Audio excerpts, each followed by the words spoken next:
You know, when you learn the secrets to hitting your irons flush, it becomes really easy. You look forward to hitting that mid-iron out of the fairway because you know you're going to hit a good one, and most of your playing partners are going to struggle hitting those shots. Now, I've put together 3 of my all-time best videos that are going to share with you some of those real secrets to hitting crisp irons. Let's go ahead and get started. Guys, welcome back to Top Speed Golf. I'm Robin Rosado, and today I got a great video for you to help you hit your irons solid. So let's go and get started. All right, guys, hitting your irons solid. Well, let's go and first take a look at the most common thing that I see when people are really struggling at hitting their irons, or really anything for that matter. And the most common thing we see in golf is that people are going to come into it flipping the golf club. So that's when this club head is now beating my hands. You know, I think I talked to a lot of people, and the reason why they do that is because they see all these tour players or guys on the range hit it really high. So by us flipping at it does create more loft in the golf club. But the reason why you're struggling hitting it solid, so maybe it's chunk or thin, maybe every once in a while you hit it pretty good, it's all on timing. Because if you're flipping at it, whether it's too early, maybe you're hitting the ground beforehand, or if it's too, again, probably too early, then you're catching too thin. So there's a lot of compensation going on when we're flipping at the golf ball. So our goal here today is to create more shaft lane and impact. So that's when the hands are leading the club head and we're compressing the ball pretty good. But I'm going to talk about 2 things. The first one being what's happening with our lower body, and the second one being what's actually happening with our hands at impact to help us get this nice shaft lean at impact and compress the ball and hopefully have you hit the ball more solid. All right, so the reason why we want to talk about our lower body is because it's important to get our lower body out of the way. That's one thing I want you to remember. Because if my hip stays square at impact and all this speed is coming down my hands and the club head, and my hip stays square, my hands and club head are going to want to pass my body. So either if I say to you, let's create more shaft lane, or you're feeling that, well, there's a good chance you're going to hit it way out there to the right and not all that great if my hips are square.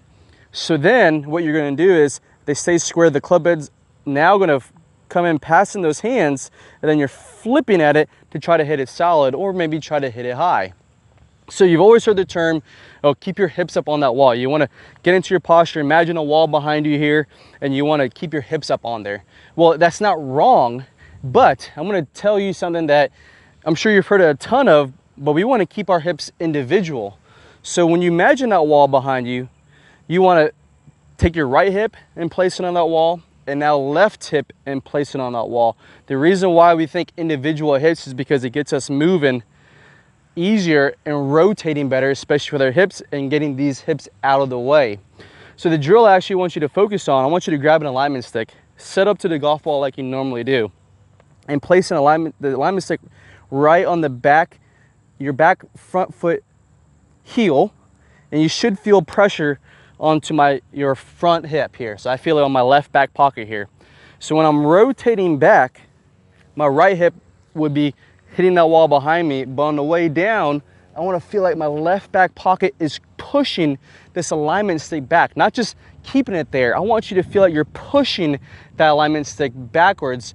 And when you're rotating open, now we want to feel like this lead hip is actually going higher than my trail hip, and especially at impact. On average, our lead hip is about 20 degrees higher than would be my right hip at impact. So as you're coming down, go ahead and crush that alignment stick away from you, crush that wall behind you, and that left back pocket and your left hip is opening way up. So now you're setting yourself up to having free hands at impact, so then you can create a ton of shaft lane. So go ahead and do, without even hitting the ball, go ahead and do about 50 just practice swings, just feeling this left back pocket, crush that wall behind you, press up against that alignment stick, so then you're creating new muscle memory easy that way. All right, so we just got our hips out of the way. Now it's gonna make it really easy for us to create some shaft lane with our arms and our hands. So this drill, which is my favorite drill, I saw Brooks Koepka using it you know, one time or a few times, and obviously it's done really well for me. He just won the US Open. So what we're gonna talk about here is low hands. When we're flipping at it, what I see a ton of, if you look here from the down the line angle, you notice my hands get pretty high. This would be high, this would be low. So we're flipping at it, hands are coming in really high. The feeling I want you to have is the hands are coming in low into impact. You notice here that I'm able to still store up a decent amount of lag coming into that golf ball, and then obviously, you know, we release it coming into impact. So how do we do that? How do we get these lower hands? Well, you're gonna set up to like you normally do, and I want you to place an alignment stick. You're gonna be about a foot outside of this ball you're hitting here, and just in line with my back foot. And I'm gonna place this about a 45-degree angle into the turf as best as I could. You'll notice if I come down in the impact, if I flip at it, you can see where the club is gonna hit this alignment stick. And if I come in with low hands below this alignment stick, you're gonna see that I'm still able to maintain my lag and the golf ball, and then when I release it, I have a decent amount of shaft length and impact. So low hands, as you're coming down into impact, I want you to get the feeling of your right hand. We call this extension in the right hand. So when we're coming down, I want you to feel like the right hand is petting the turf, or the whole palm of your right hand is brushing the turf on the way down. Of course, this is an over-exaggerated feeling of the whole palm going downwards, but this is a good feeling to help you feel like you can maintain your lag as you come down and help those hands come in low. You'll notice here that my hands are going right above my knees here, and then I'm able to deliver the club face with a decent amount of shaft lean. All right, so let's go ahead and pair the two drills here. Hips being open, hands coming in low. So the things I want you to focus on is when you're coming in down to your downswing, yeah, you're feeling, remember, my left back pocket is crushing this wall behind me as my left hip is going higher, and then my hands are coming in lower. But now, as you approach the golf ball, remember, as this hip goes higher, these hands, I want you to feel like there's a string attached to the butt in your club here to your left hip. So your left hip is pulling that butt end of the handle through impact, and as my hip rises, my hands also rise. You'll see that if my hands rise, I deliver a good amount of shaft lane. My angle of attack isn't too steep down on the golf ball. So the feeling I want you to have as you come into it, you're rotating open. This is coming and pulling with my left hip, but maybe to help you out, try to feel like your pinky finger and your ring finger are pulling up on the handle. Again, the reason why is that so you don't deliver the club face too steep down at impact. So now with left hip high at impact and open, and my hands are decently ahead of the golf ball, now you're ready to create some serious shaft lane. So with that being said, I want you to do at least 10 practice swings before you hit a golf ball without hitting it, and getting the feeling of low hands and opening up. And then you can feel free to go and hit one with all these sticks here, opening up, and my hands coming in low, delivering the club face pretty square and with a ton of shaft length. Hey guys, I'm Robin Rosado with Top Speed Golf. I got an awesome video today to help you hit your irons pure. I'm gonna go over my favorite drill to hitting your irons really solid. So let's go and get started. All right, before we get into the drill, let's actually talk about the things I see the most when people are really trying to hit their irons. You know, on TV, you see these tour players, they're hitting their irons far and they're hitting it high. So the number one thing I see people do is they try to do that. They try to mimic hitting it high. Well, what does that create? Well, the most common thing I see is people start flipping at the golf ball. So my club head is now passing my hands and you're trying to really hit it high. So with the flip, it is going to be a matter of timing. You know, the reason why you're not hitting it solid consistently, maybe you're flipping it a little bit too early and then you're catching the ground beforehand, or you're coming out of your posture, hitting it thin, but sometimes you'll hit it solid, which I'll get into it here in a second, but it's not really going that far. Yeah, you've hit it high, but you feel like, I can get a little bit more out of it. But then here's the second part. Someone came up to you, maybe even a pro came up to you and said, hey, you're flipping at this, you need to hit more down on it. So then you go and do that. You hit down on it, and again, it's really not producing the shot that you want. So I'll dive into it. I'm gonna hit a shot here where I'm gonna flip at it. We're gonna go over 3 main numbers here at the GC quad. We're gonna talk about our angle of attack, our spin loft, and dynamic loft. We're gonna discuss how those 3 numbers are super important to maximizing your irons and hitting them really solid. All right, on that one there, I really tried to flip with it. So let's go look at the numbers here. So we're gonna see here that my loft on the club was at 30, my dynamic loft was 35 degrees. Not really all that good. We really wanna come into it. Tour average is right around 24 degrees. The loft on my 7-iron here is actually 34, so I actually added a degree of loft there. Not really all that great. Angle of attack here was negative 1.1. Again, not really that great. Tour average is gonna be somewhere about negative 4.3 down on it. And as you see here with my speed, I only swung it at 81 miles per hour, because when we're flipping at it, I'm throwing the club early so that my maximum speed is somewhere before the golf ball. So by the time my club head gets to the golf ball, I'm already decelling. And as you can see there, my distance was only 131. Not really all that good. So in this next shot here, so I've just identified the fact that I'm hitting it high, not getting a bunch of distance, I'm flipping at it. So I'm just gonna do the opposite. I'm gonna hit down on this golf ball, and let's go take a look at those numbers. All right, so in that one there, I did hit more down on it because I was told to do that. But let's go look at these numbers here. So we're gonna see that my dynamic loft was 25 degrees. Okay, that's actually pretty good. We wanna be somewhere around 25, 24 degrees with our dynamic loft. But if we take this here now if you look at my angle of attack is at -11. So that's gonna be a little bit too much than we want it to be. Remember, we want that number to be around -4.3. So because we've hit 2 down on it, and we de-loft it better now, but if you look at that spin loft, adding those 2 numbers, our spin loft is gonna be when we're taking that dynamic loft and of our angle of attack, putting those together, you'll see that spin wedge is creating that spin loft. So it's at 36. Remember in the last shot that I just hit when I flipped at it, my spin loft was again 36. So all I did was take the same thing there and I just turned it down. So yeah, I swung it a little bit faster. You see I'm at 93 miles per hour because remember when I'm flipping at it, I'm losing my speed a little bit too early. So because I'm hitting more down on it, I'm taking my maximum speed closer to that golf ball. So then I hit it a little bit further. I went 158 on it. But because I hit 2 down on it this time, and because my spin loft now is at 36, the same as flipping at it, it didn't really maximize what I could out of this 7-iron. All right, so that one felt pretty good. I didn't hit down on it as much. I really got some good shaft lean into it. I hit the turf after the ball, produced a really good long shot for me. So let's look at the numbers here. If you look at my dynamic loft, I'm at 23 degrees there. Remember, that dynamic loft is a loft coming into the golf ball of my club face. So that's pretty darn perfect where I want it to be. And if you look at my angle of attack, I'm about -6 there. So my angle of attack coming into it, I didn't chop down on it too much, nor did I flip at it. It's pretty close. Remember, tour average is about -4.3. So taking those 2 numbers together, now my spin loft is about 29 degrees. So I narrowed those things up. What it did, it produced a perfect flight where I wanted to go. Good height, gave me a ton of ball speed. And as you can see, I compressed the ball really well. So why don't we go ahead and dive into the drill here to how I got there. All right, so let's get into the drill here that helped me get to those good numbers that I just showed you. So in this drill, I want you to grab a 7-iron. The reason we're grabbing a 7-iron is because we're gonna touch on de-lofting the club and creating shaft lean. And what we're gonna try to produce here is we're gonna try to produce a lower shot, an over-exaggerated shot here. The reason for a 7-iron, because a 6-iron, 5-iron, 4-iron, it's pretty easy to kind of manipulate to hit it lower.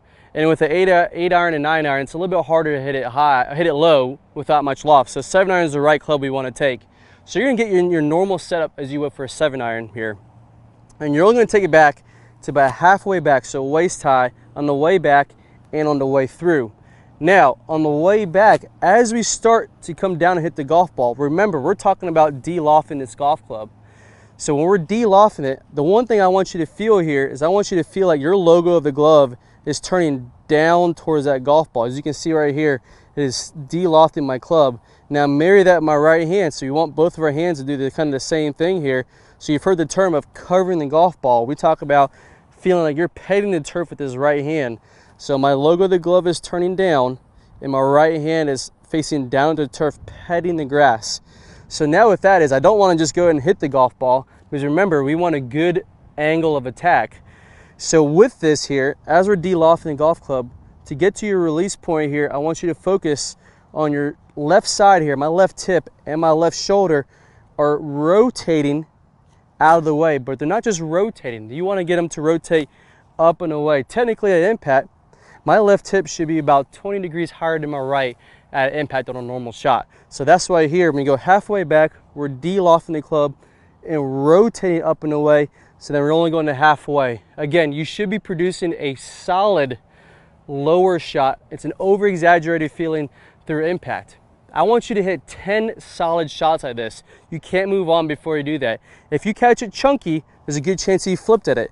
If you catch it a little bit thin, probably the same deal there. You want to have a nice, solid turf after the ball shot, come out a little bit low, and when you get to 10, then go and hit a full shot and see if you can mimic exactly what you just did there with that drill, as far as de-lofting the club, rotating up and away with your left side here, left hip and left shoulder, and onto your good follow through. Hey there everyone, Robin Rosado here with Top Speed Golf, and today we're going to talk about how to hit your irons pure every time. I've got 3 easy steps for you, 3 things we're going to talk about, how you can get those irons and hit them nice and solid every single time. So let's go ahead and get started. Okay guys, so let's go and get started talking about the first part of how to hit your irons solid. And that first part is actually shallowing out the golf club. So let's go and take a look to see what that really means and what I see common with a lot of people. Shallowing out that golf club. We want that club, the first move on our downswing, to move in this direction. So the number one thing I see is a lot of people when they come down is they get a little bit too steep. So I got my trusty alignment stick here. I'm going to place it right here by halfway on my alignment stick and halfway on the club. I'm going to grip it, and on the way down too steep, you would see I'd almost be piercing my foot down on the ground. So that is too steep. So from there, a lot of people, when they get too steep on the way down, they'll either kind of cast the club, and that causes them to hit it a little bit behind them, or adjust to thin it, and then the last second, or right at the last second, like we see a ton of people do, is they'll flip. Well, I can't really do it with this alignment stick. Is they'll flip right through impact. So that's what we need. That's also, if we don't shallow out that club, we get a little bit too steep on the way down, we'll get a little bit too heavy. So we want that club. This is the reason why I have my alignment stick here. It's a good visual aid to see to how we can shallow out that club. I'm going to set up to it like I normally would. And on the way down, for every tour player, when they're shallowing the club, this extension of the butt end of their club is going to be pointed either at the ball or just outside of it. Like I said, I have a tendency sometimes to get too steep. We want that to shallow it out early on the way down. We want that butt end of the club to point outside of the golf ball. That's going to square everything up really early in our swing and give us a pretty good chance of hitting it pretty straight and pretty solid. And that's why it's really important for you to shallow the club out early. A couple of things I talk about in videos in the past, how to get that feeling if you didn't have that alignment stick, is to get that right elbow kind of tucking in. You can see where it does. If I just take my right hand here, my right elbow is going to tuck in. You can see it's going to shallow out that club early. Or we can use, if that doesn't work, let's say you don't have the flexibility to do that in your shoulders there, you can take your right hand, and all you're going to do is feel like, I don't know if you remember when I was younger, I had a pro that used to teach me to hold a tray at the top of my golf swing. I'm going to try to, we call that, correct me Clay if I'm wrong, extension on our way down. Yeah, so extension. So on the way down, when our right wrist to feel a little bit of extension, you can see that angle. So I see a lot of people when they're either casting, coming over the top, flipping at it, not really shallowing the golf club too steep, their right wrist on the way down is almost going to create this angle here. So not much extension. We want to create that angle. You can see the top of my right hand is getting closer to my forearm. So that's kind of another way to feel shallowing the golf club if you can't really do it with that right elbow. You can do it with your hands as well.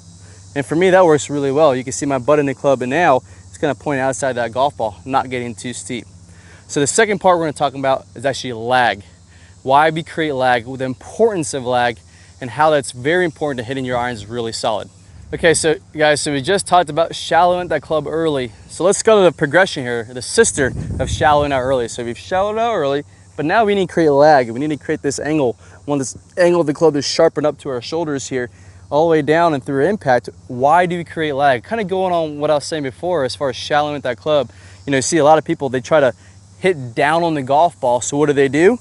They get too steep, okay, going back to shallowing the club, but also what they do is throw the club out, kind of casting it, also flipping at it. So there's a lot of manipulation in order to hit it solid there you got to do when you're casting it or flipping it. We want to create this angle, have this angle of lag. You can still see that when I was talking about before as far as that extension of my right wrist, all this lag coming into the golf ball, that angle is sharpening up here. So I got a really good drill for you to feel. I'm gonna feel like my hands are coming in really low. So I'm gonna take my alignment stick here. It's gonna be right here somewhere behind me, about a foot out in front of the golf ball. So here's the golf ball, about a foot out, and about 2 feet behind me. I'm gonna stick that club at an angle. Hopefully I can get it right around 45 degrees, right about there. And what I'm gonna try to do is not only have my hands, that's really being friendly with me, but if I'm gonna really try to have my hands get low below that stick here, if I can get it really aggressive, I can go right here. There we go. So I'm gonna feel my hands get low underneath this stick, and what that's also gonna help me do is shallow out that club early as well. So you're gonna shallow it out and get low. So you can see from this angle right here how that's forcing me. If I were to cast the club or come over the top, you can see I'm going to hit this club right here every time. This is actually a drill that I saw Brooks Koepka do a lot. He shallows out that club very well, creates a ton of lag. So he does this here, this is drill. Feels like his hands are coming in nice and low, but I mean by low. So now you're creating this angle here with the club shaft is parallel to the ground with a ton of lag. So you got all this lag here, but now we actually need to talk about releasing the lag. The number one thing I hear the worst part that the pros or teachers do is they teach people to hold on to all this lag. We actually need to release that lag. That is not going to be a very good thing to feel lag, is feeling it all the way through impact. That's creating tension and a lot of other things we don't really want to do. We need to learn how to release all that lag. We've shallowed out all this lag, how to release it, and that's going to be the third part in this series here. Okay guys, so the third part about this video is now that we've shallowed out the club, we've created a ton of lag, but how do we release the lag? What does it look like an impact after all that lag we've just created? So as I'm stepping into the golf ball here, I've created this great angle. So I shallowed out, created this awesome angle of lag. I'm still getting here to where the club shaft is parallel to the ground. Now being in mind, I want you to understand, I mean, you still want to rotate your lower body through all of this. Don't forget about that, of what your body is doing as well. I'm just talking about what the path of our hands, what our arms and upper body are really doing. So I've created all this lag. Now how do I release it? Like I said in the last part, with creating lag, I see a lot of people when they work on it, they're trying to hold it off so much so they can really feel like their hands are getting ahead of it. We actually need to allow that club to release on through. So if I'm hitting here, this is my 9-iron right now, so this is about just a fraction above middle of my stance. As I approach the golf ball, all this lag, as my hands begin to approach the golf ball, so right now it's about where my right knee is at, about close to where the golf ball is. As it's starting to approach, you'll notice that my left hand is going to start to square up. I mean, it's going to kind of feel like it's bowing out, releasing the club. You can see my club head is starting to square up to the golf ball right now. So as I'm approaching the golf ball, right now my hand's right above the ball. My left wrist is starting to bow up. So you can see I still have some lag, but now it's starting to release on through. And now the handle of my club is actually moving in an upward direction. So I'm turning it up. So the feeling I have is actually in my ring finger, my pinky finger. I'm really trying to feel like that's going to gripping just a fraction tighter than it would be the rest of my fingers. That's going to kind of move that handle in an upward direction and also allow my left hand to kind of bow out my left wrist. So at an impact, I'm nice, have some good shaft lane. My left wrist is slightly bowed.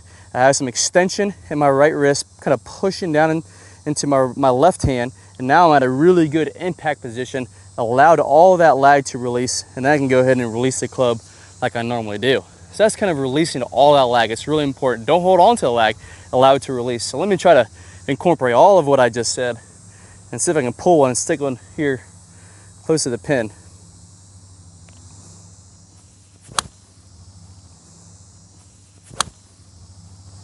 Well, I definitely hit it solid.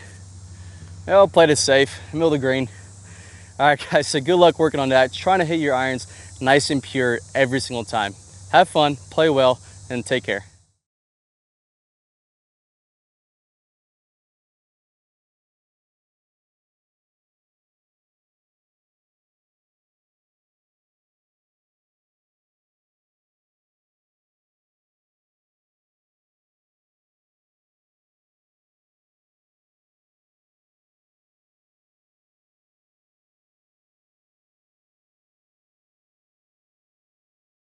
Hey guys, so I hope you really enjoyed that video talking about how we can hit these irons really pure. So the last part I talked about is how we can release all that lag.